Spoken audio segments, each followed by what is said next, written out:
Welcome to Barnyard Language, honest talk about running farms and raising families. We are Caite and Arlene, an Iowa sheep farmer and an Ontario dairy farmer, with 6 kids, 2 husbands, and a whole lot of chaos between us. While this is a podcast for farm families, sometimes our content isn't for the whole family.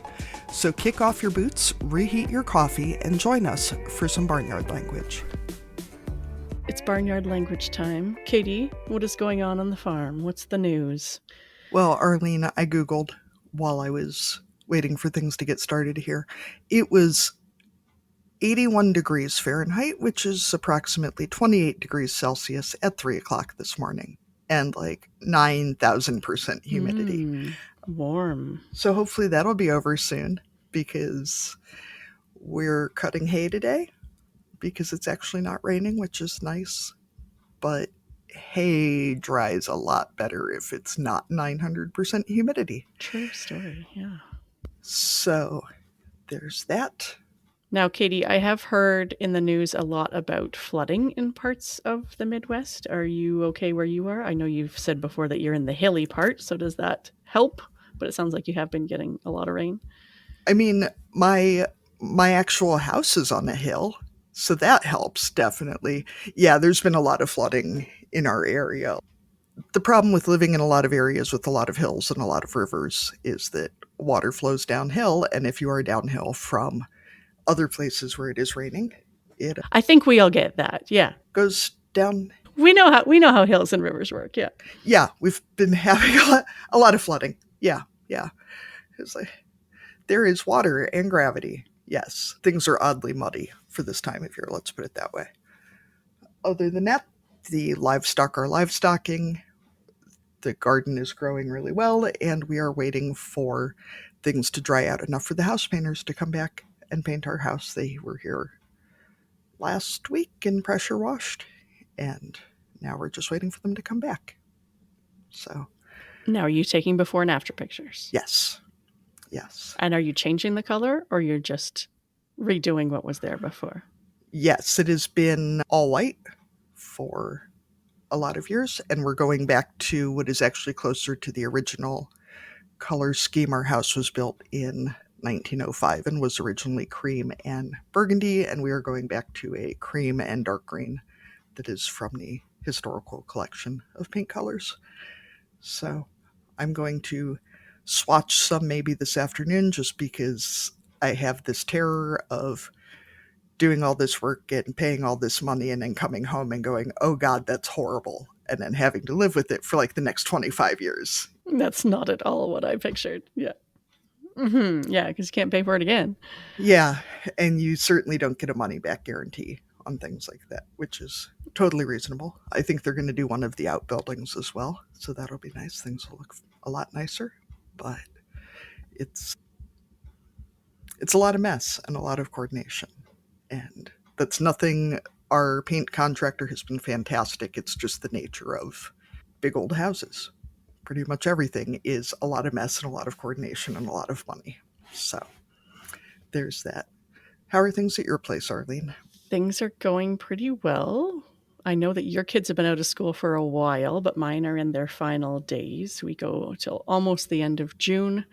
So the high schooler is done. My university student she's been done since the end of April. So she's been home for a while. But the high schooler wrote his last exam, so that was good. The 2 elementary kids have a couple more days. And in our area, our kids go to a K-8 or a junior kindergarten to grade 8 school. So my 13-year-old has been at the same school for a decade now, and he's going to go to high school in the fall. So tonight, we're recording on a Tuesday, is actually his grade 8 graduation. So that is always kind of a bittersweet moment, watching all these kids, a lot of them being from a small rural place. A lot of them, we know the parents, and you've watched them grow up, and then they all put on their suits and fancy dresses and look way too mature, even though they're still kids, but they're growing up. So yeah, I'm looking forward to it, but I'll just make sure I have a few Kleenex just in case. So we'll try and get everyone cleaned up and all in the same place for the ceremony tonight and get some pictures together, hopefully. Because when the kids were little, it was hard to get family photos, but it doesn't gotten easier. It just now it's getting everyone to actually be in the same place at the same time seems to be more of the struggle. But maybe we'll get a good one tonight. And I said last week that my dad had been in the hospital and then was hopefully getting out again. And he did get out, and now he's back in again. So that's going to add some more visits to my week back to the hospital again. But that's where I'm needed, and that's where I want to be. So we will make that happen. And hopefully this time they're going to get stuff figured out, and maybe he'll get sent home and not return again. So fingers crossed for that. And what else is going on? First cut is done. We're looking at starting second cut hay, but like Katie said, you gotta watch the weather, see if there's more rain in the forecast. We have also had not a lot of heat, a bit of heat and a lot of rain. So it's just getting all the timing right. Most of our bales are wrapped, so being totally dry is not as important, but it still means getting them cut and baled and back home and wrapped and hopefully not rained on too much in all those steps. So yeah, second cut looks like it's just about ready to go. I think that heat and that moisture has really made everything grow real quick. So that is a good problem to have. And I think that's the main. Yeah, to clarify, this is second cut for us, and we also wrap some bales, but we normally do small squares for the sheep. So first cut got wrapped, but it puts more pressure on for not having to wrap all of it. So this round you want to stay dry. Yeah, would be nice. It would be nice. All right, so our tour of Aussies continues. This is another exciting episode from Australia with a very cool Australian guest, and we're excited for you to listen to it. All right, sounds good. Hello, everyone. So today we are excited to be doing a joint episode with a group of podcasters. So we've got 3 different countries represented here. My name is Arlene, and I'm the Canadian on the show today, and I am the co-host of Barnyard Language, which is a parenting and agriculture podcast. And Kirsten, why don't you introduce yourself? Hello, I'm Kirsten Diprose, and I host Ducks on the Pond, or co-host with Jackie Elliott. And Jackie can't make it today, but I'm very excited to be here with a Canadian and I believe an American. Well, sorry, this is a terrible thing that Australians do because Canadians are Americans too. Someone from the US, I should say. Yes. We would say that Canadians are not Americans. Canadians would probably say they're not Americans too. Probably most of the time, yeah. I'm Katie. I'm the United Statesian. This is the problem. There's no word in the U.S. for residents of the U.S. except American. Americans. Yeah, that works. Because in Oz, when we say American, we mean from the US. That's all we mean by it. But I know that it's also part of the continent that makes up America. Yeah, North American, but yeah, we would typically make sure that we would differentiate ourselves from our American neighbors.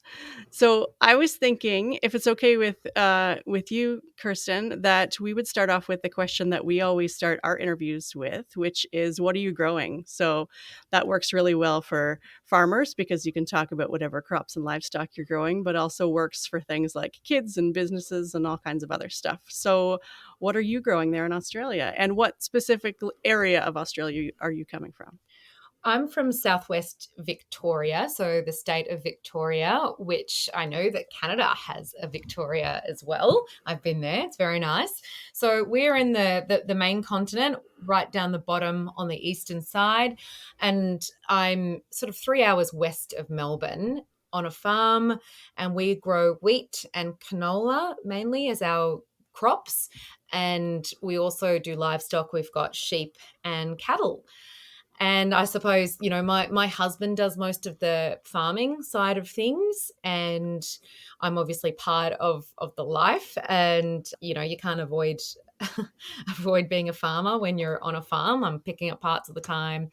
I've got young kids, 2 boys who are 7 and 9, and I have my own podcasting company. I was a journalist for many years, and now I work for myself. My business is called Rural Podcasting Co., where I help others create podcasts, or I jump into podcasts and, help with an aspect of it, or help organizations start a podcast, whatever it might be. And I'm loving it. And I'm loving being here on a podcast because I just live and breathe it. So it's really cool. And of course, I have my own podcast. Yeah, for sure. You actually have 2, don't you? I used to have 2. So I have one that's mine, Ducks on the Pond, which is for rural women and by rural women. Mainly, our audience is mainly Australian and from New Zealand. But I did another podcast called Innovation Ag, and that was a university and federal government funded podcast, which was about innovations in agriculture, and that was just a sort of short contract. But yes, I love doing that podcast, but it's finished now. So Katie, tell our new Australian friends, what are you growing? Well, Kirsten, first I need to ask the really important question. Did you make your sweater? Oh yeah, it's really cool, isn't it? No, I didn't. It's crocheted. It's from an Australian company. Well, Kirsten's listeners can see I'm working on an Afghan because I have to keep my hands busy so my brain works. So I was admiring your sweater. Talented. Yeah, well, something. I don't make anything fancy. So I'm Katie. I live in Iowa, which is the center of the United States, basically. We're not technically the center, but close enough, whatever. I live in the only hilly part of Iowa. The rest of it is very, very flat. The area where we live was missed by the glaciers, though, so there's like a tiny little corner that's really hilly, and I like to differentiate it because people assume that it's like the area of Iowa where I grew up, which is just like a pancake for miles and miles and miles. My husband and I have 2 small children who are recently 7 and almost 6, which they will tell you very proudly all about. We raise hair sheep for meat, and we also raise beef cattle. We farm with my husband's parents. We've got about 300 acres. And I also work remotely for a tech company full-time and a podcast. So keeps me out of trouble. Did you say a cat company? Tech. Oh, tech. Not cats. That would be very cool. That would be very cool. Cats would be very cool. Although our company mascot is a cat, so, but she's like a cat octopus hybrid, so that's different. There, yeah. That makes sense. And Arlene, tell me, what do you grow, to just steal something from Barnyard podcast? Yeah, so I am in Eastern Ontario. So if you were looking at a map of Canada, there's a part that kind of dips down into the US, and we're in the section of the country where most of the population is really so if you know any of the Canadian cities, I'm between Toronto and Montreal, so kind of in the center of where a lot of the people are. I'm not too far away from the city of Ottawa, which is our capital, so that's kind of the general area where I am on my husband's family farm. So he's 6th generation on a family dairy farm. So we milk cows. We milk about 80 cows and then raise all of our own replacements for those animals. So we have usually around 180 to 200 animals on the farm. We grow corn and soybeans and lots of hay to feed all those animals. And then we're also growing a bunch of kids. So we have 4 of them. My oldest is 18 and she's away at university right now, but we'll be back for the summer because she is cow crazy and wants to work back at home with us in the summertime. So that's fantastic. And she's studying agriculture at school. And then at home, I've got my 3 boys who are 16, 13, and 9. So we've had some birthdays recently. So the slight pause there because I have to remember how old everybody is. But that's what's growing in our household. I think, too, to clarify for anyone who, like myself, was unsure of Canadian geography, Ontario does take up like half of the US border width with Canada. I saw that Ontario was straight north from us, and I thought, oh, good, it's close. You know, Arlene must live close. But no, she lives like halfway across the country. Yeah, we're about 18 hours drive apart. Just because it's in Ontario doesn't mean it's close to anything else. That's what I've learned this year. Yeah, we've got some very big provinces. So yeah, there's lots of geography within each one, but probably similar to Australia. Your states are pretty... States? Territories? Well, we have both. We've got 6 states and 2 territories that makes up Australia. And I think that's something we all share, as in, particularly in farming, is this great expanse of land and variety. I'm not sure, I mean, Australia is really blessed in terms of, right at the top in Queensland, the opposite end of, the northern parts of the country, it's tropical up there. There's bananas and mangoes growing. And then where I am, which is a higher rainfall zone, we've got crops and we've got cattle. And then just south from me, where it's even higher rainfall, we've got dairy. And yeah, there's just a lot of things that can be grown in Australia, which I think is pretty cool at the whole country. But it's just means that ag is really diverse. Is it like that where you are? I mean, I know, say in the States, that like soy and corn are like the big crops, kind of like what wheat and canola would be for us. But there's diversity there too, isn't there? I think I at least have learned about a lot of different stuff because in the Midwest, I mean, we have folks who grow different things, but it's corn, beans, pigs, and eggs in the state of Iowa is about it for any, real scale. And so getting to talk to farmers who are growing cranberries just a few hours from us, which I had no idea, and, cotton and sugar beets and all sorts of things.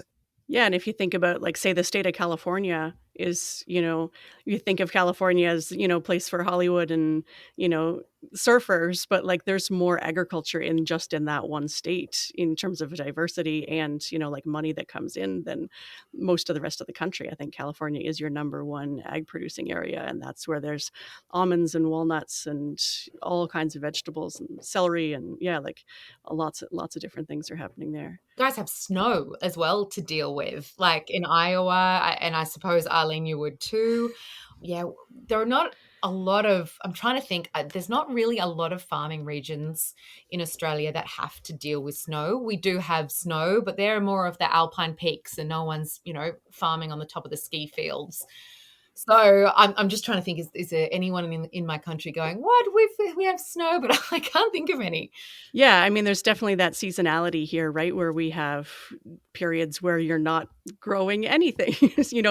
You're still looking after livestock, but a lot of our summer months are spent putting away food for animals and for people, so that in the wintertime there isn't that production, right? So where I am, like today, for example, I know your listeners are Celsius like us, so it was -12 today, which is not abnormal. I mean, we've actually had a pretty mild winter, but for the month of February to be in the -10 to -15 range just about every day is not unusual for us. So it definitely means that our barns and structures for animals are a lot different than the types of sheds or maybe just a roof that you might require. Our animals do need to be inside in the wintertime because they can't, dairy animals anyway. Some beef animals can survive out with some windbreaks and a little bit less of structure over them, but for dairy animals, especially in pigs and chickens, they definitely need to have barns that are heated, even, or not always heated, but at least really well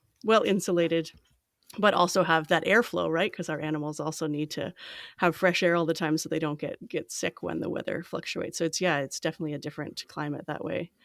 The other thing with Canada, though, is that most of our agricultural land is really close to the US border, because once you start to go further north, there's not really much topsoil. Katie was talking about the glaciers. They took off most of the topsoil in a lot of the other parts of Canada once you move north. So the agricultural land is also in the pockets where there's the most people, which presents unique challenges for sure, because Canada is actually only 6% of our land base is suitable for agriculture, and that's also in the places where most people live. Wow. So thanks, Canada. I guess if anyone really wants their topsoil back, you can come to Iowa and get it. Yeah. Although now it's all eroded, so you'll probably have to go to Louisiana to get it at the other end of the river. My picture of like farming in Canada is, of course, just drawn from Yellowstone, which I know is set in Montana, but that's near the border. So I just assumed that that's what farming in Canada is like. Am I correct? There's definitely parts of the country that are like that. I mean, the prairies, kind of if anyone has pictured the Calgary Stampede. I mean, Calgary would be I think about a 3-day drive nonstop from where I live. So, so I mean, yes, it's in the same country, but it'd be like, if you were to go to Perth, it's a different climate, different culture, really. So, yeah, in the prairies, there's more of those. They're also growing wheat and canola, some of the same crops as you. And there's more of ranch culture, beef cows, that kind of stuff, where the part of the country I'm in is more dairy farms. There's some vegetable production. There's places where it used to be tobacco that is more now things like peanuts or ginseng, those types of crops.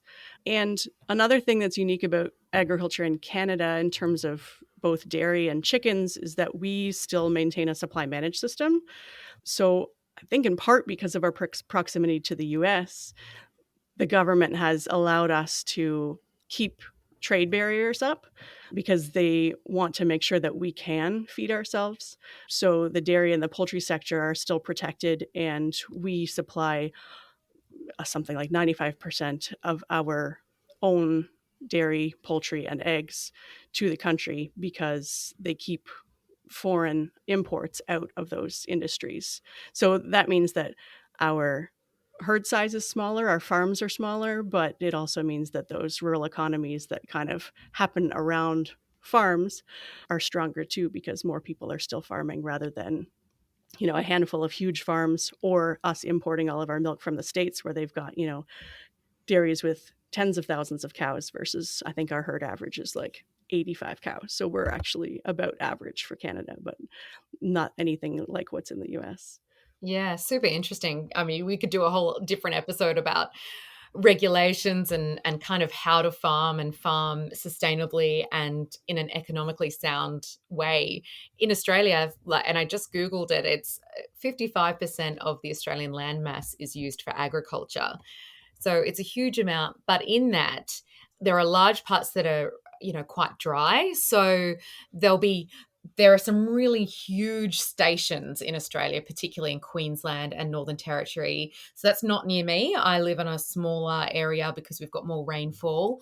But those places that don't get the rainfall, you can only have a smaller number of cows to the field, to the paddock because of that. So there are some massive stations, like thousands, hundreds of thousands of hectares in size in Australia. And that's why you end up with like 55% of the land mass being for agriculture. Sure, yeah. And those are the ones that I've seen, where they've got helicopters, where they're using those to round up cattle or sheep or things. But yeah, your stocking density is so low that you're just covering such huge areas. Yeah, there's a TV show and it's really cool. It's called Outback Ringers in Australia. And yeah, I recommend looking up. But yeah, they use helicopters and they literally have to go and find their cows, and then they get out into the national parks and then they have to go and find them, which is like completely bizarre to how we live, but that's like part of the landscape of farming in Australia. I know I looked it up today, Katie, and it said that the US is 52%. So of, the land mass is agriculture. So yeah, your two countries would be similar, with Canada having a lot smaller, still lots of land mass, but yeah, more forestry and tundra, lots of ice. Well, I think something we also share in terms of our podcast, though, is talking about being women on the land and farming, and part of that we were all mothers as well, and that's a big part of what we do. And farm life shapes, I think, how we parent and what opportunities our kids have. So I'm really keen to chat to you about that. Are you both from farms originally? I was, yeah. I was the kid who was raised on a dairy farm and swore I would never marry a farmer, especially a dairy farmer, because they never get any time off. And then of course I did. So yes, yeah, I was a farm kid who thought I was going to get away from the lifestyle. And then, as you get older, you realize that there's a lot of good in that lifestyle too. So yes, I'm raising my kids in a pretty similar way to how I grew up. I grew up on a hobby farm in a rural area outside of a larger college town. So, a pony, chickens, that sort of thing. So I was interested in ag, but didn't grow up in any sort of production ag. And then married a farmer. I married a farmer. I grew up in the city. I grew up in Sydney and moved to Melbourne for my job and was happily being a radio and TV journalist for the Australian Broadcasting Corporation, ABC, but a different one to what you know. And was in a bar in Melbourne and met a farmer. So it wasn't my fault that I wasn't going around and hanging around on farms, but I really came into ag like knowing nothing. But I've been around, we've been married. It'll be 11 years this year. So it's been a while now, which is great. And I really love farm life, but I'm certainly not a natural when it comes to things on the farm. There's a lot of moments that I go, oh, what am I doing? We've actually been married 11 years this spring too. And I went looking for it though. I met my husband online on a website called Farmers Only, which is a dating site, which is pretty clearly named. Very few women on there. So, if you're looking for a husband, you might have a good chance. If you're looking for a wife, Farmers only. yes. Yes. Arlene, though, was just minding her own business. So, Well, I wasn't trying too hard to get away from it, I don't think, because I went to the main agricultural university. I wasn't taking agriculture, but I still was in the place where all the ag students hang out. So I wasn't trying that hard to get away from the culture. And there's a name in Australia for people who are seeking out farmers, and they call them hectare hunters, I love it. which is not a very nice thing. we have something similar here for rodeo riders, which would be buckle bunnies, which I think is a pretty similar. That's awful. It is. I mean, these are really sexist terms, right? Like, so I'm not saying that that's cool. It's just, Before we start talking too much about the parenting side of thing, which I do really want to get into, can you tell us what the name of your podcast means? Because I love it. Oh, yeah. It would not be immediately obvious to your audience. And it's not immediately obvious to a lot of Australians too. It's called Ducks on the Pond, which I discovered is some sort of baseball reference in America when I was looking up to see if other podcasts were called this. And there's a few other podcasts, but they're about baseball with this name. But Ducks in the Pond is an old shearing shed saying from the 1800s in Australia when the men would be shearing sheep. And if they saw a woman approaching, they would say, "Ducks on the pond." So it was code to stop swearing, make sure you're behaving yourself, don't say anything you don't want a woman to hear because a woman's coming. Yeah, that's very cool. Can you just outline some of the people that you and Jackie are talking to on your podcast? It feels like we have a lot of overlap in the type of guests that you're talking to, but if people are wanting some Aussie content that's kind of similar to ours, can you talk about some of the types of episodes you've got? Yeah, thanks. So we look at everything just from a rural woman's perspective. And I wanted to do the podcast because I love listening to podcasts, obviously. And I like listening to those kind of educational ones about, ones how you can live your life, whether it's business or health, but nothing really fit because, I can't get up at 5 a.m, go to the gym, come back, get my kids ready for school like you guys can't, I'm sure. It's like I can't live the way that people do in the cities. So that's where it came from. We speak to a whole bunch of women. It's women only. And it's really about raising the voices of rural women as well. And look, it's mainly in Australia. We've had New Zealand guests. We have had an American on as well. And so Katie, you'll be our second, and you'll be our first Canadian, Arlene. So that's exciting. But yeah, look, we talk about we've got an episode coming up about childcare. Access to childcare in Australia right now is really hard in rural areas, a huge problem. We talk about women's health issues, whether it's access to abortion. And we talk about business quite a lot. A lot of women in rural areas have their own businesses as well. So starting businesses, networking and mentoring. And mental health is something that is also a topic that comes up, particularly for mums and being in isolated areas, making sure you're looking after yourself and ways to do that. And, community events a lot of women are involved in. We talk about that.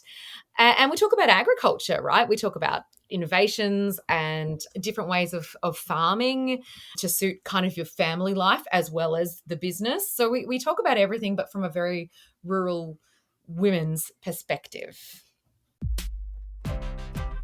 Our goal as podcasters is to create a program that makes you feel less alone as a farming, ranching, or homesteading parent, but we can't do it alone. Supporting Barnyard Language on Patreon helps us cover production costs and ensures the future of the show, but you'll also gain access to exclusive perks and behind-the-scenes content. Your support enables us to continue bringing you the thought-provoking conversations and inspiring stories week after week. So if you find value in what we're doing and want to be part of the Barnyard community, head over to patreon.com/barnyardlanguage and choose a tier that suits you. And can I throw the same question back at you guys? What do you talk about and who have you featured? Now we're just like having a standoff about this.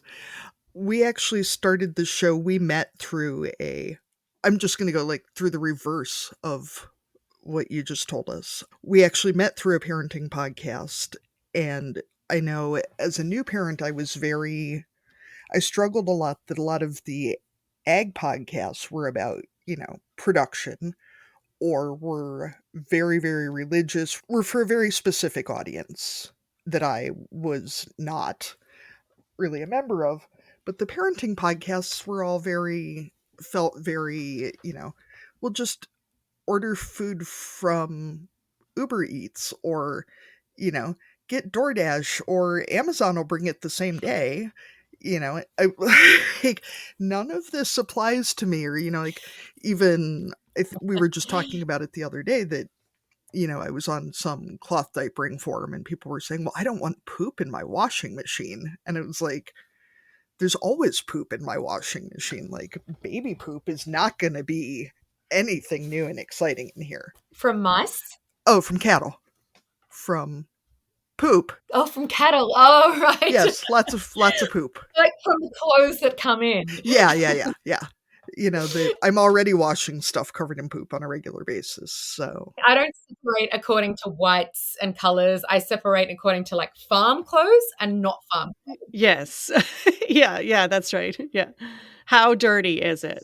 It's anything with diesel and like Zerk grease, like heavyweight grease, and then poop, and then not poop or diesel. No petroleum, no poop. Yeah, that's right. Yeah, the kind of good clothes. 3 loads, I guess. Yeah, those are the things. So we've talked to men and women and some non-binary folks we're getting fairly close to all over the world, I guess. We're still missing a lot of the Southern Hemisphere. English-speaking countries, yeah. Yes. We've talked to all sorts of different farmers. We've talked to educators and mental health professionals and a couple sex educators now, which has been really interesting. And yeah, we talk a lot about access to healthcare and reproductive care and child care and all the cares, I guess. And yeah, a lot of the similar things. One thing that Katie and I have tried to be conscious of is that a lot of the parenting spaces are female focused, and we wanted to be more intentional about the fact that parenting is not just a woman's job, and that we want to be a parenting podcast that both men and women and non-binary parents could listen to, that it's not just women's work to be looking after the kids. And we're also trying to be pretty intentional about making sure that we're talking to LGBTQ farmers, farmers of color, First Nations farmers. So people who are part of this industry that don't always get represented is one of the things that we're trying to be more conscious of, and seeking out guests that represent a wider array of the people who are actually doing this work, because there's lots of different people out here doing this. And we've got so much in common that we need to celebrate, but also we need to also acknowledge where there are differences. Yeah, that's fantastic. And can I ask about your name? Because I understood it, Barnyard Language Podcast, but explain it. I guess our thought was that we sometimes, use some barnyard words. We maybe don't always yell out that there's ducks in the pond, and we're not always all that ladylike. So yeah, just the idea that we want this to be a place that, maybe some of the filters are off, because when we drop our guard a little bit and are willing to, not that you have to swear, but we always tell people when they come on that if swearing is part of their vocabulary, you don't need to censor yourself. And sometimes that just frees people up to talk in a way that is more natural to them, and hopefully that allows them to actually, you know, be authentic and talk about the things that matter, because that's what we're trying. I think same as you, we're trying to create community. That's, I think, probably all of our goals, is to have people who are feeling isolated and alone, whether that's because they're rural or because they're a new parent, or that there's no one else in their area that's farming the way they do, or that's farming at all. I mean, I think probably in all of our countries, it's less than 2% of the population now is in primary production. So, if you're in a place where you're one of the only farming parents, it's really easy to feel like you're the only one out there doing it. So to feel like you're not alone, and that there is a community of people out there that's similar to you and is doing similar things, makes a difference. Even if you can't actually see them at the school pickup, you can listen to them while you're waiting waiting to grab your kids. I think, too, I mean, to me, part of it was that the name was kind of a fair warning about how restrained and refined our show may or may not be. Um, but also that I think one of the biggest privileges and responsibilities of doing our show is to really, I hate the word authentic because it feels so like, in the US at least, we have Target, and sort of their whole the store, their whole shtick is to be very authentic and, very like neutral colors and authenticity, and it's just become such a buzzword of like, this is how we sell things, is by being authentic.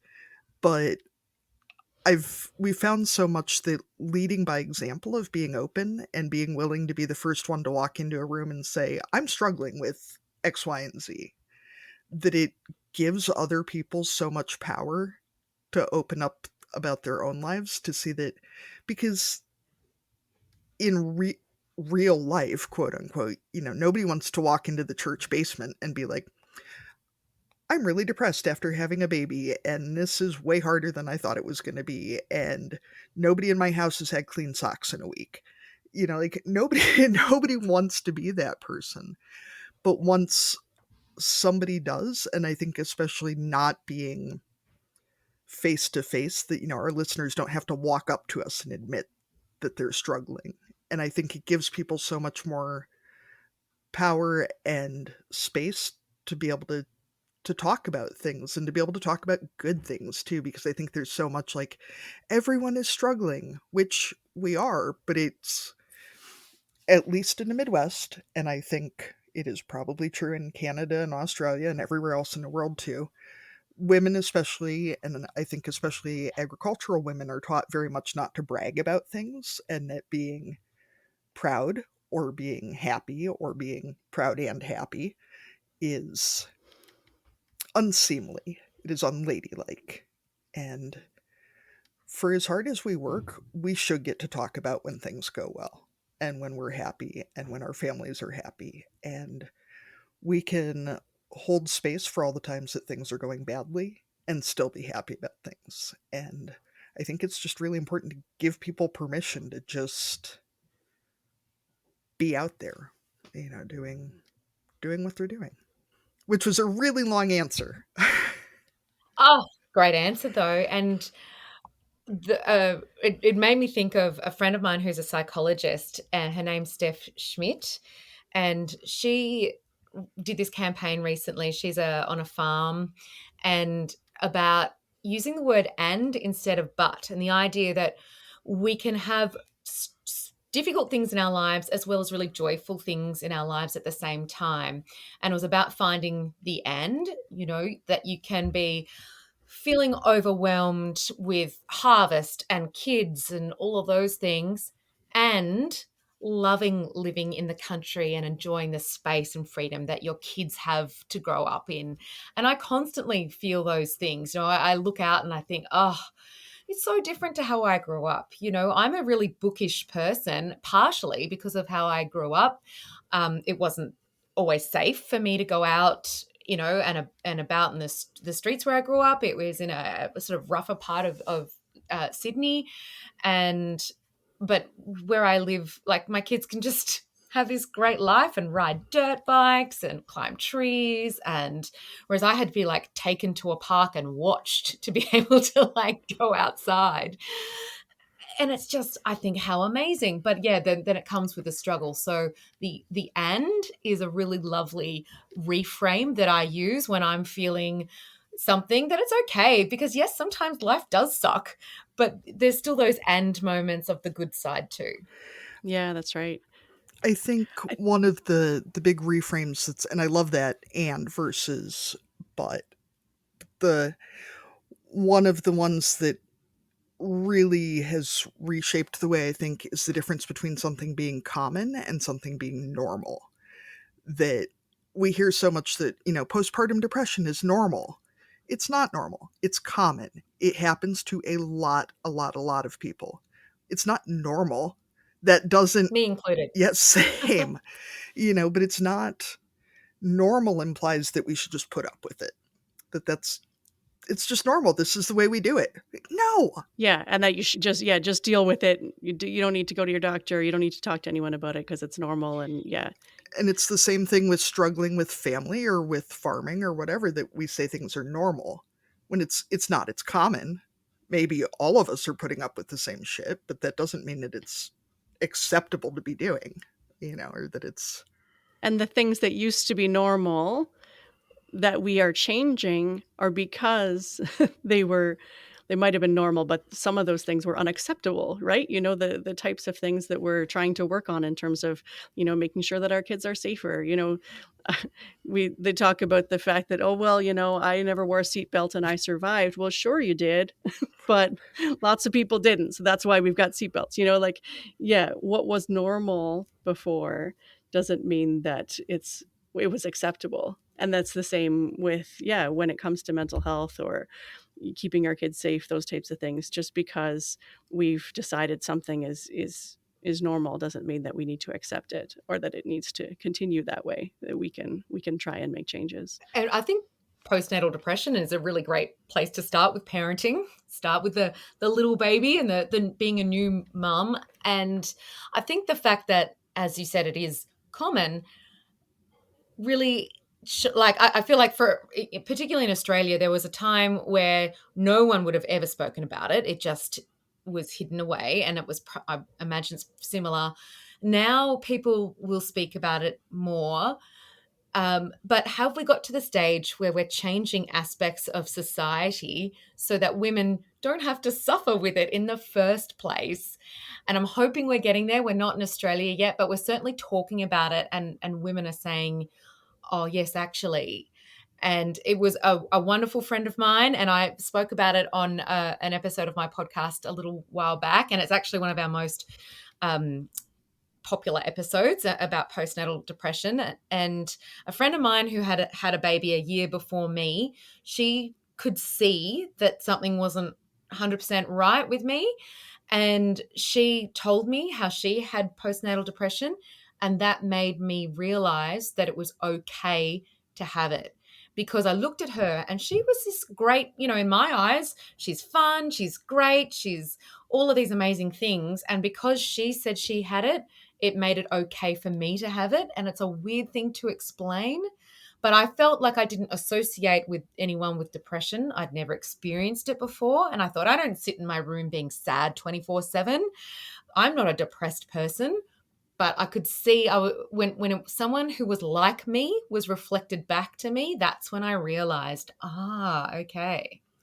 Well, it seems like if it is such a common thing, and it's amazing, the minute you start talking about it, people just come out of the woodwork who are dealing with this, and I think everyone thinks that they're the only one who's ever, struggled with bringing a small, screaming, pooping, not really that cute, doesn't sleep thing into their life, that I will feel okay about the way we respond to it when it's addressed the same way that we do screenings for, um, say, gestational diabetes, or the same way we talk about morning sickness, that it is just a common part of pregnancy and of bearing children, but it is not a normal thing that we should just ignore, and that it's, it's something we talk about as part of medical care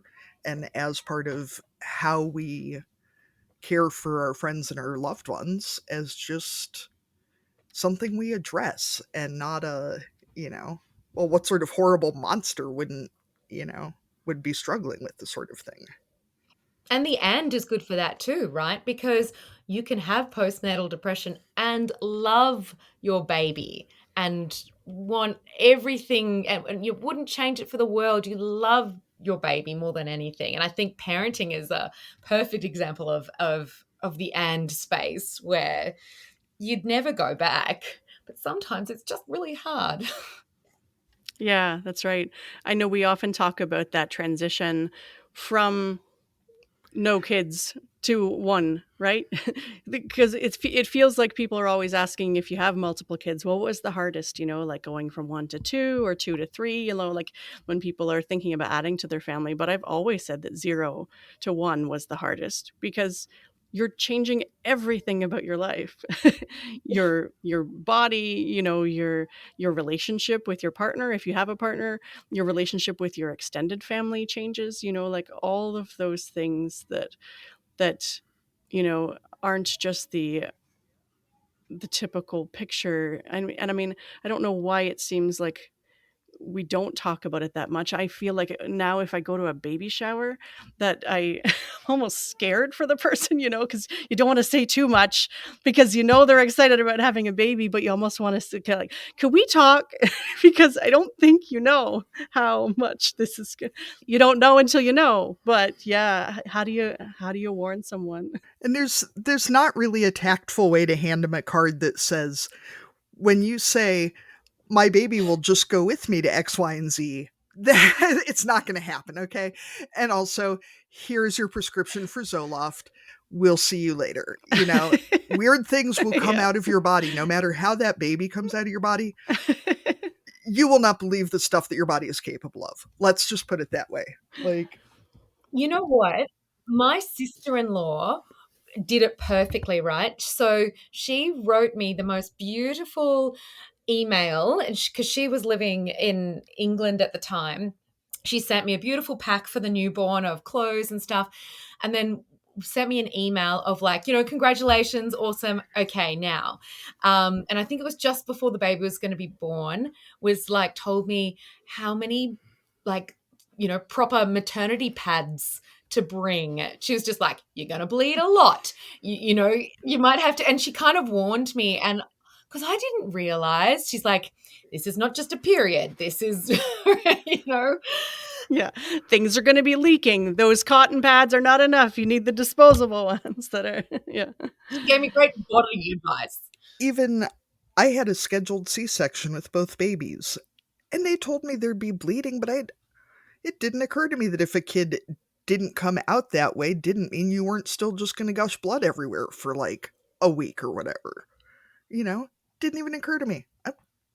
And people are like, well, obviously that was going to happen. I'm like, obviously it wasn't obvious, because I don't think I'm that big of a moron, but it didn't occur to me.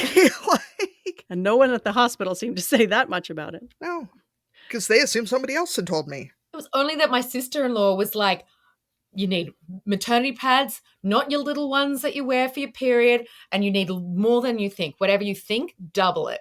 And I was like, oh, okay. Surely it won't be that bad. Yeah. It was. Yeah, and everyone talks about the sleep deprivation, but then you get into that, into the first year, and people start asking if the baby's sleeping through the night when they're about 3 weeks old, and you start to second, so, often men, I will say, were the ones who would say things like that. And I mean, I had 4 kids, and none of them slept through the night till they were over a year. And I mean, maybe obviously some people get those miracle babies who sleep through earlier, but the level of sleep deprivation is just something that you just can't imagine. And just when you think that they're on a schedule, then they're not anymore. You can't predict it anymore. It's gone. That was the thing they did last week. There is a reason they literally use it as torture. It is literally illegal to deprive people of sleep because it is torture. Right? And then we've got the hormones as well, like after you've just had a baby. So there's a whole recipe there that you really have little control over. So it's no wonder that it's a really difficult time. And then we have, like, for me, I look back and to be honest, I was really hard on myself. I thought that it was my fault that I had postnatal depression with my first. So my second, it was all fine. I knew what to expect. Again, that change of life had already happened. So it was good. And I made myself better prepared in that second time around. I didn't expect that I had to do it all. And that's why I crumbled. Not in the beginning. It was sort of more like 6 months in, because I had been thinking that a good mum is able to just do everything, from the cooking, the cleaning, to everything else, socially, everything else, and look after this, crying, screaming, not sleeping delight of a baby that I very much loved and love today. He's 9.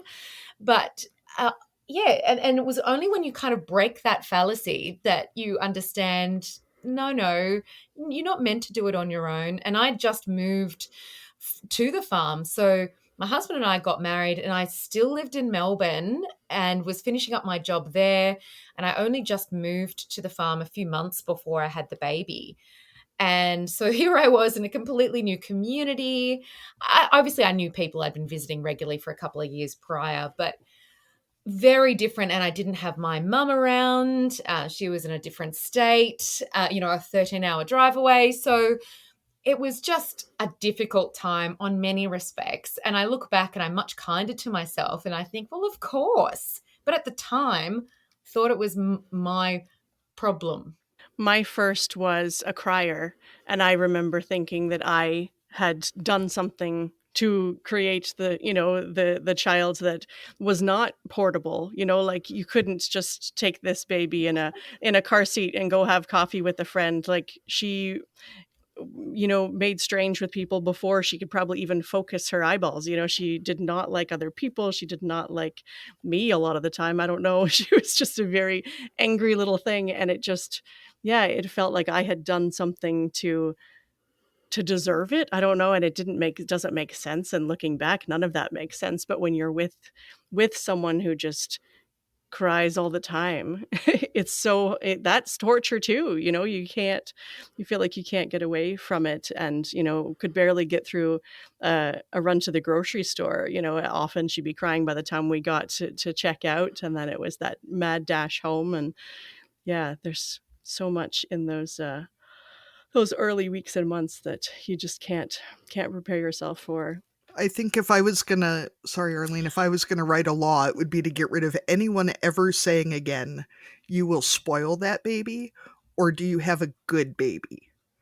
Because some of us were lucky enough to get yes. easy babies, but they're babies. I mean, this concept of a good baby, like, they're all doing their best. Oh, well, my 5-month-old is out like robbing banks, so or it'll spoil. It's not a dairy product. It won't spoil.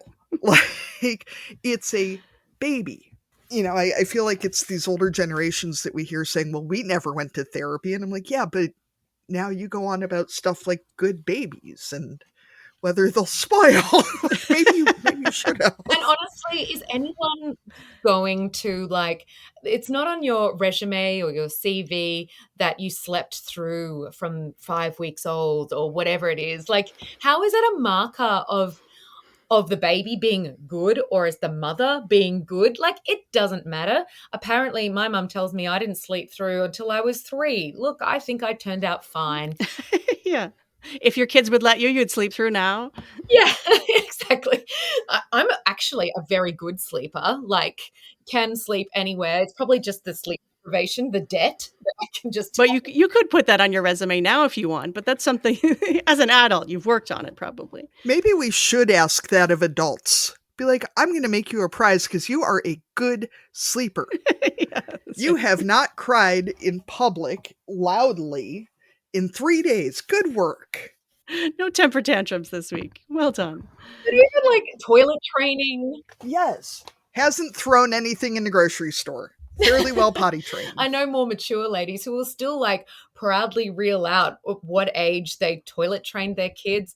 I can't even remember what age. Like I know they were like 2-ish. I don't know. It's not a marker. It was kind of when they were ready. It's not something that I go, oh, we were really, this is. Yes, that was an achievement. I was the first one in my neighborhood.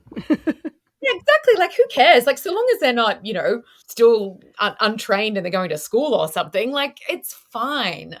And I feel like once I got to my third and my fourth, it was like, I'm not going to rush because at least in a diaper, I know where it is.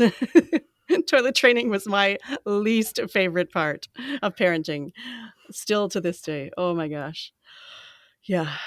You'd think that being, we're around livestock, we're used to poop, but there's something about it. It's also the once they get stubborn and really don't don't want to, and it becomes the power struggle. My least favorite age was 1 to 18 months. I just think they were like these they changed from being babies. The one good thing about babies is that they're fun and they're cute and they can't do anything bad.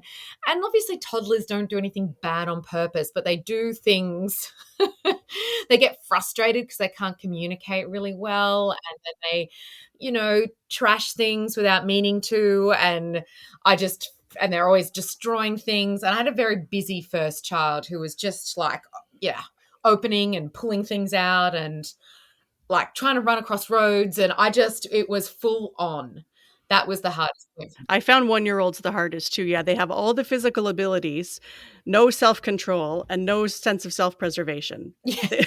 They don't have any concept of how to keep themselves alive, but they have, the ability to run away and get into everything. Yes, yeah.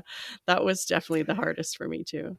I volunteered a number of times at the community daycare that my kids go to, and I finally told them that they cannot put me in that 1 to 2-year-old room anymore because it is I can't. They're not people yet. They can't talk. They know they want something, but they don't know what it is they want, and they're trying to kill themselves at all times. And you could give it to them and then they'll get mad. Yeah. Please don't. And I'm always worried I'm going to trip over one of them because there's a lot of them. Yes, they are adorable, but oh yeah, 1-year-olds are definitely hard. But Katie, you have two really close in age, so you really would have had two little toddlers running around. Mine are less than 2 years apart; they're 23 months, and that was tricky enough. But what's the gap you had? Mine are 16 months. How'd you survive? It took almost 4 years for the first one. And so when she was 6 months old, the doctor said, it might take another 4 years. You should start trying now. She was a surprise after we'd given up after how many years? And it took, they're 16 months apart. So you can figure out how long it took. I think if I had had any time to think about what it would be like to have two kids that close together, she'd be an only child. We wouldn't have had a second one if I had thought about it. We're very lucky to live in an area where it's really common for people to have kids this close together. The town that my kids go to school in is, I want to say 50 or 60% immigrant, mostly from Central and South America. And so there's a lot of families that have kids that are less than 12 months apart. So 16 months is a pretty solid, normal age range around here.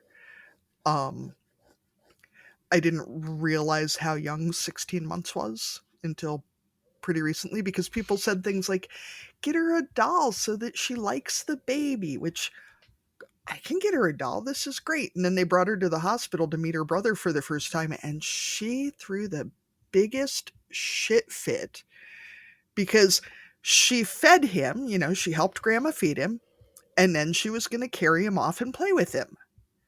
And we wouldn't let her just take her 12-month-old or, her 12-hour-old brother and carry him off, and she lost her shit. And I was like, well, now we see the problem with this. Yeah, he's not a doll, but she knows what she likes to do with dolls. As far as logistics, if you have one in diapers, having two in diapers isn't any worse. And as they're getting older, it's been amazing because they're best friends. They have the same friends. They're interested in the same level of activities, and we have a lot of friends who have a lot of my kids' friends have siblings that are the same age as my other child, if that makes sense. So there's a lot of like pairs of children, which has been really nice. Yeah. And I'd say the same's true for me with that just under 2-year gap. It's great now. I'm loving this age, this 7 and 9-year-old. They're fun, they're sweet. Yes, of course, there's challenging times, but they're much more independent, obviously, and I'm loving that. And it's easy because they are pretty much at the same phase of life. There's tiny little things that you kind of go, oh, the older one is just stepping into that next zone. But it's, yeah. And it's so the way that I'm designed. I wanted to have kids that way. I had a child young. It's not really young. I was 28 when I fell pregnant. So it's not a young pregnancy, but I was the first out of my friends to have a kid. So again, I really didn't have people who understood what I was going through when I first had a kid and couldn't just because they were lovely, like, oh, bring the baby along. And you're like, yeah, maybe I'll try. But where was I going? It's just so much easier now than it was with too close an age. And I designed it to be that way. I thought I'll bunker down and do the baby thing in one go, like rip it off like a Band-Aid, and life will be good. That was my thinking. And so far it's played out well. Arlene, though, you've got 4. So you've got all sorts of phases of life happening all the time. Yes. Yeah, we definitely stretched it out more. Our first 3 were closer together. The first 2 are just a little bit over 2 years apart. And then number 2 and 3 are 2.5 years. And then there was that period where we weren't sure if we were done or not. So we kind of had those 3 for a while. And then my husband was, he could go either way, but we were both from families of 4. And I just, ended up having that feeling that we weren't quite done. So yeah, number 4 is a bigger stretch than the rest. But I also felt like he was he's going to be babied probably for the rest of his life. He's 9 now, and he, just started putting his own socks on in the morning because he was. Don't tell me that. I told him when he turned 9, he was going to have to start putting on his own socks. But it was, the other 3 were in school, and he was, quote unquote, my easiest baby, but also my standards were so low at that point that everything felt fine. But yeah, I felt like he was the one that I appreciated the most. There was something about knowing he was my last and having a bit more free time, like I would actually sleep when the baby slept. I mean, I couldn't do that with the others as much. My first, because I was too stressed, and the other 2 because I had, toddlers at home. But with this one, that when the rest of them went off to school, if he had a nap, I could lie down and do the same. And the house was not clean anyway, so it really didn't matter. So it was. There's definitely more challenges now because he really wants to keep up with his older brothers. But a 9 and a 13-year-old don't have a lot in common. My 13 will be going off to high school in the fall, and so they like to play video games and that kind of stuff together, but the older brothers are not maybe as patient with him as they could be. And I'm definitely one of the older moms in the schoolyard kind of thing. But yeah, every family is different, right? I was chatting with a friend the other day who has 4 the same ages as ours, and she has a surprise pregnancy for number 5, and I was like, well, good on you. It's not happening in my house. I made my husband get a vasectomy after my second child. And, he's a farmer, and I said to my doctor, I was like, "He'll do it, but he's just, he's not gonna go to the doctor and get the referral, which is the process you have to do." And she just goes, "Oh, that's okay. I'll write it for him. What's his name? What's his date of birth?" And she printed it off, Oh, perfect. and I organized it all. He was there, and because he's a bit older than me, they were fine. In Australia, they make you wait a certain amount of time till the baby's older, and there's this full counseling process. But no, it was fine. Make sure it's not the sleep deprivation talking. Yeah, exactly. Because he got it when my youngest was 3 months old. Bang, done. I was like, no more accidents. Because both my kids, while planned, as in I wanted to have two children, they were both unexpected. I never planned or tried to have a kid, which I'm sort of at that age now that I've got my friends who don't have kids, and now the ones that want to are, some of them are really having a tough time, with fertility being either in their late 30s, early 40s. And yeah, I don't envy that at all. Like, that must be really tough. And I know that we've both had episodes on our individual podcasts about those struggles, especially for rural women, right? It's and Katie knows that firsthand, but it's not that easy. There's not a fertility clinic right around the corner if you're traveling hours sometimes to get those services. It's that much more challenging for people who are in rural areas. So, Kirsten, as someone who grew up in the city, one thing we thought we would talk about is what it's like to raise kids in the country, and if we feel like our little country mice are missing out on anything, or if it's the city kids who are worse off. So you have kind of the perspective. You already talked a little bit about, like having to feel, that you had to be a bit more homebound in the city. You didn't have the freedom that your kids do. Are there things though that you feel like your kids are missing out on being out in the country where you are and not having the same childhood as you? The first thing I thought of is being streetwise, and maybe this is either, not necessarily a great thing to have. It's just a useful thing to have when you're in the city. And I wonder what it will be like when they're teenagers, not having caught trains and buses, except for when they've been, organized by a school or whatever. And even when they were younger, I used to stress when we were in the city because they didn't walk on roads much. They weren't used to like traffic lights and roads. And I was just terrified that they just dart out because they didn't see it.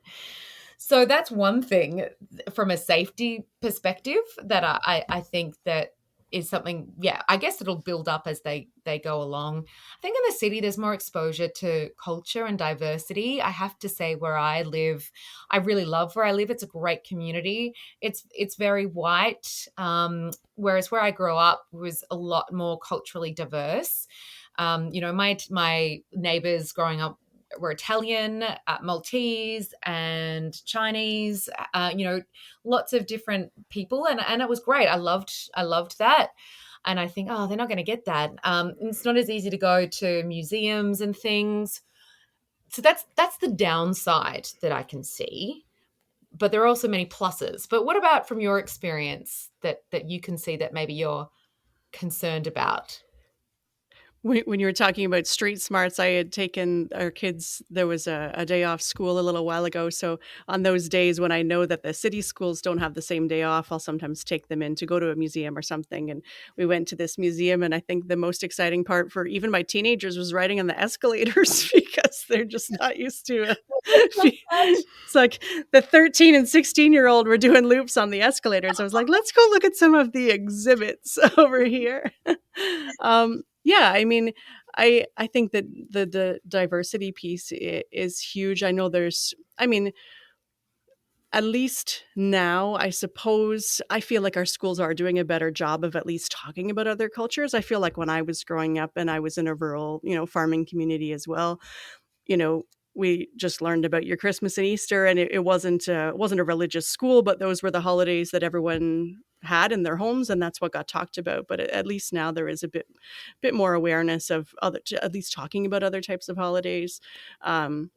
our school system is doing a better job now of doing specific courses about First Nations culture. So I know in high school, the 1 year their art class is all First Nation artists and First Nation artistic techniques, or grade 11 English is only First Nations writers and poets. And so I think there is a better across the board, people are getting better exposure. That doesn't mean you're always necessarily meeting people from those cultures, but at least there's an awareness of it. So I think that is getting a little bit better than maybe when I was young. But yeah, definitely the culture and diversity piece is hard.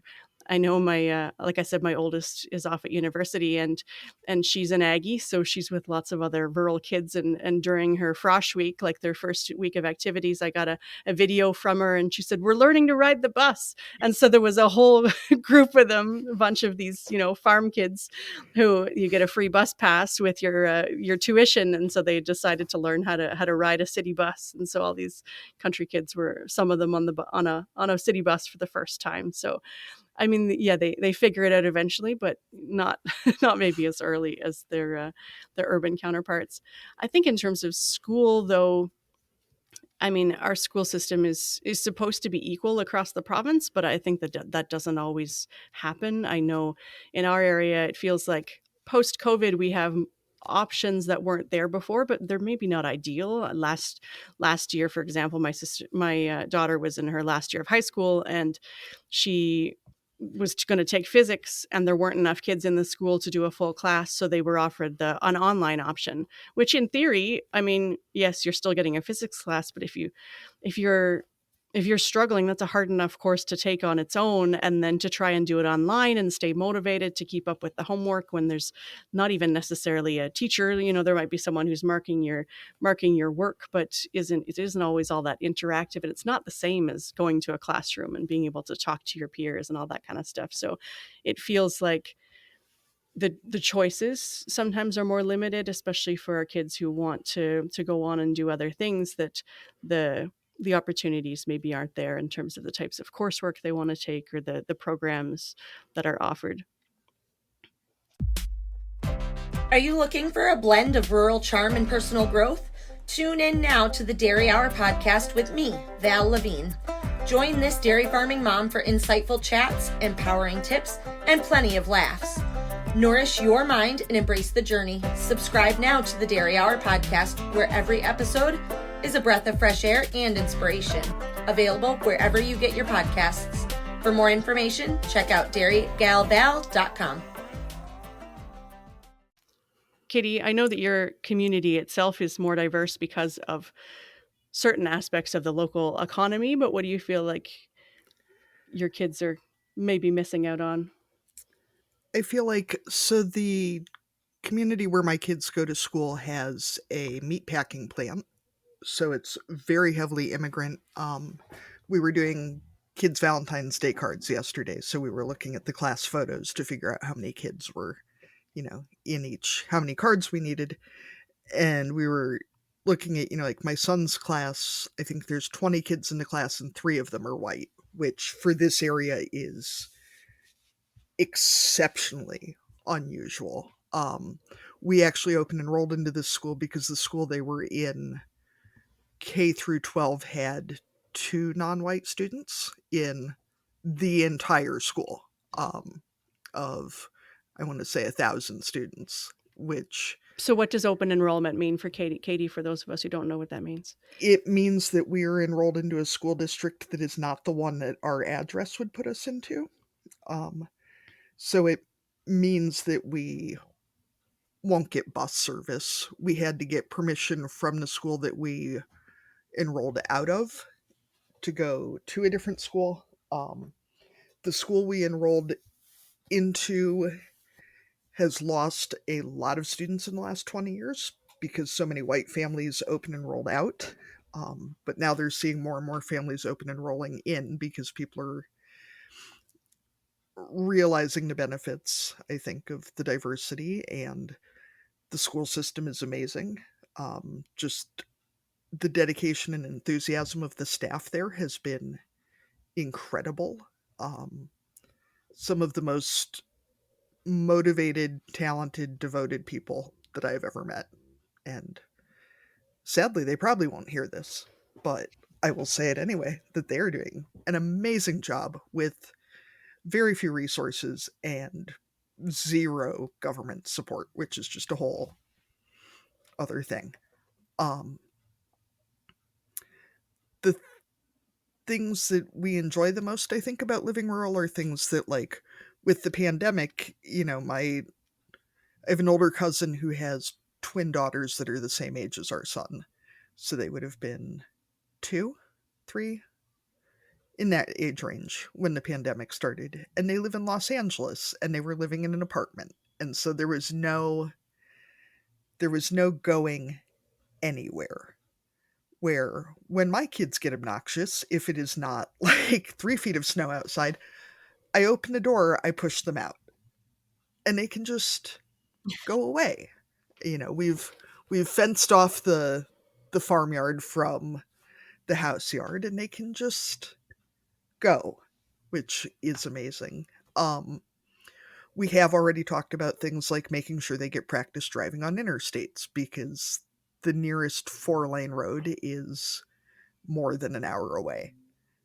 Um, and I don't, it is very important to me to not raise adults who cannot handle being out in the rest of the world. Um, just being able to function with things like buses or escalators, which my children are also very excited about. That's a good point, though, because sometimes you do meet people in the country who really don't ever go to the city, really don't aspire to much. Now, I'm not saying that that's a problem or it's a country thing, because there's amazing people in the country, obviously, who do amazing work from the country. But yeah, sometimes you do meet people and you just go, your dreams don't have to be small because you live in the country. I think for me, a lot of it is that I deeply, deeply hope that my kids choose to be here. But if they choose to be somewhere else as they grow up, I want them to be prepared for that.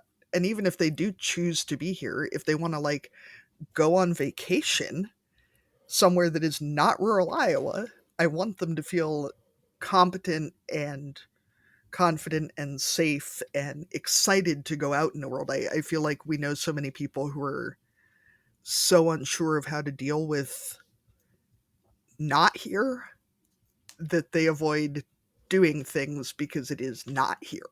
Yeah, sometimes that fear of, whether it's fear of urban areas or a fear of people that they don't know, that kind of stuff can hold people back. And it's not that, like you said, there's nothing wrong with living in these places. And, we choose to live here and we're lucky to live here. But that doesn't mean that our cities and other places don't also have things that we can learn from and that we can enjoy. And sometimes the best part of going away and experiencing other things is the coming home. But that doesn't mean that you can't also, yeah, go to the city and go to a play or go to a great restaurant or museum, or experience something that you're not going to find at home. Just the same as sometimes people from the city want to come out to the country and experience our lifestyle. That's all part of, and I think that also leads into that appreciation of so many people in ag spaces are say things like, oh, well, people don't understand where their food comes from, and they just need to talk to farmers, and that kind of stuff, which great. But if you don't talk to anyone but other farmers, then and our city counterparts don't know any farmers, then how are we supposed to inform people or let them know where their food comes from or be approachable if we're so sheltered and unwilling to converse with people who aren't part of our direct community? Sometimes farmers can have this thing, and more male farmers, and I can only speak of Australian farmers, but they have this idea that everyone should just know what to do on a farm or should know how to move stock, how to sheep and cows and things. And it's, how are they supposed to know? Like, I just, and then they almost talk down to people, and it's really, I think it's mean. Like, it's like, if Mhm. someone's never been there, don't, it's not that they're stupid or they're, and I know it's a no-brainer to you, but they've never been on a farm before. You know, that was me. I grew up not having any exposure to farms, not having an uncle or anyone. I didn't know much about how food was made. So don't be mean to people who don't know. Yeah, that's right. And it would be the same, you know, I don't have that much experience, say, using public transportation. You know, it would take me a little bit more work to go into the city and figure out which train to take or to get to which bus to get on. But that doesn't mean I'm stupid. It just means that that's not part of my everyday. And it's the same way the other way around. Yeah, we can't expect people to know things that are not part of their everyday life. But if we're open to sharing those things with people and not assuming the worst of them because they don't know how to do that thing, then that's where the best exchanges can happen. Yeah. Be gracious, I think. Yes. Yeah. You never want to make someone feel stupid. I don't. And I've felt many a time on the farm. Yeah, same. And I grew up on one. I feel like there's a lot of things where it's not reasonable to expect someone to just know something, but by the time you're an adult, you should have some ability to not be a jackass. That's a good standard. Yeah. And I feel like that's on you a lot more than it is on them to know where their food comes from or whatever else.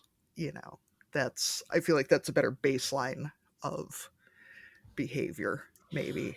The flip side to that of people in the country, because while I say that sometimes farmers, I think, can be a little bit mean on that front, I also think that most country people are less likely to be, you say, a I can't say it in my accent, jackass.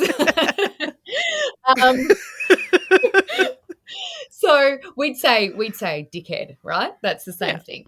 I reckon you find more there's a higher proportion in the city that fall into that category than the country. I think country people, most of them are just like genuine, upfront. What you see is what you get, which is why I love country people, and I am one now. I've been there for, like I said, 11 years and will be there for the rest of my life. I love the country. But yeah, and I want my kids to be like that. I don't want them to grow up thinking that because they've got some job title, it makes them better than anyone, or, you know, just some of that silly BS that goes on in the city that just doesn't happen in the country. So I know this is sometimes a hard question to answer because your kids are young. Do you want your kids to farm? Would you want your kids to farm? Only if they want to. Yeah. It'd be great if they want to. But if they don't, then I want them to do what they want to do, what they're good at, what makes their heart sing.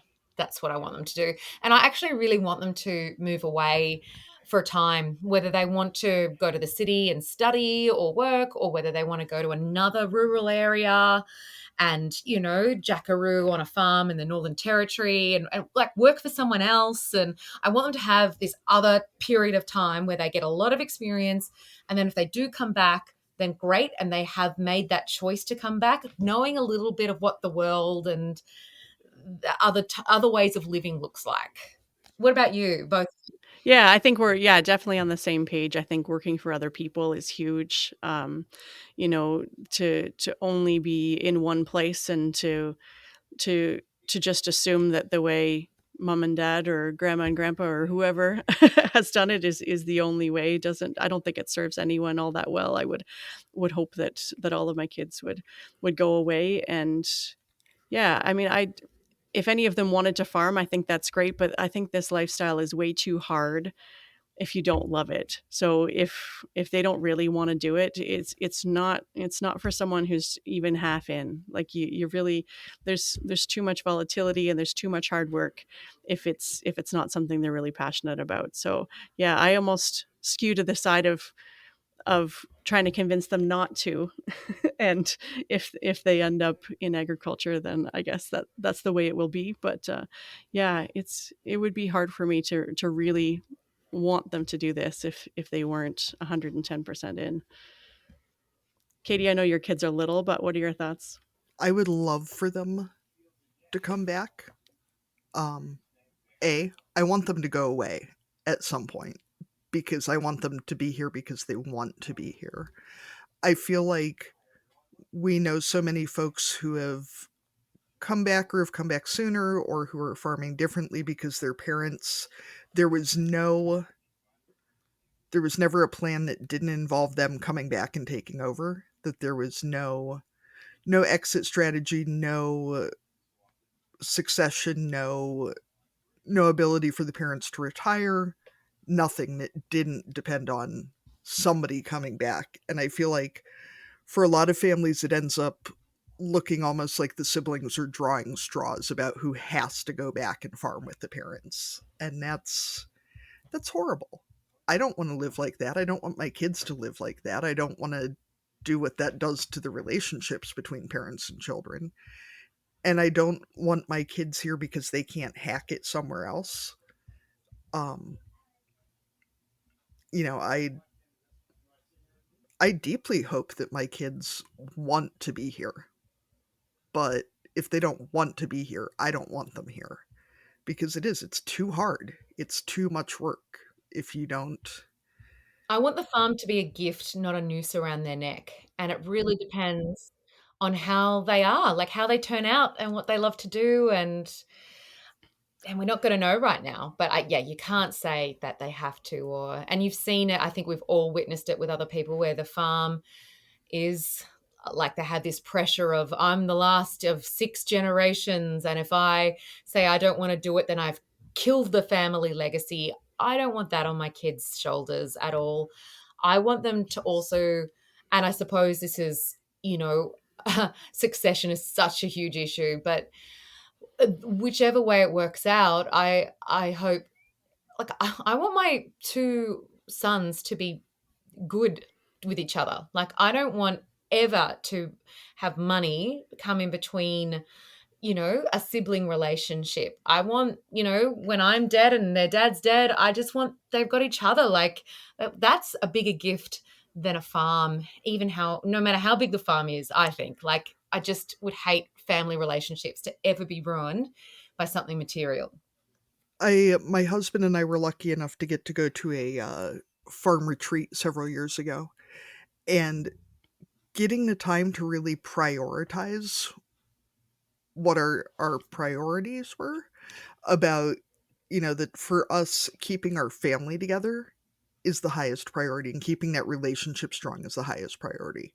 Then keeping the farmland in the family, then keeping the farm operated by the family. That you can have levels of what looks like success for your family. And farm is just a business. I think people get so tied up in it being everything that gives your life and your family any value. And, if you owned a widget store making ballpoint pens or something and you were as obsessive about how it defines you as farmers are, that would be weird. It is ultimately just a business, and your family and your health should be a bigger priority than that. Perfect. That might be a great way to end it. You can come for me if you want. My kids are the 5th generation on this place. Like, We're the 3rd generation, I think, my husband, and that there's a saying about the first generation builds it, second one grows it, and the third one like ruins it or something. Anyway, I'm hoping that's not us. I'm like, my husband's doing a great job, and we'd love to be able to, pass it on to our kids. But I want it to be in a way that is good for them and gives them enough freedom in their lives where they don't feel like they owe us anything or tied to us. Or anyway, thank you so much for joining me on Ducks on the Pond.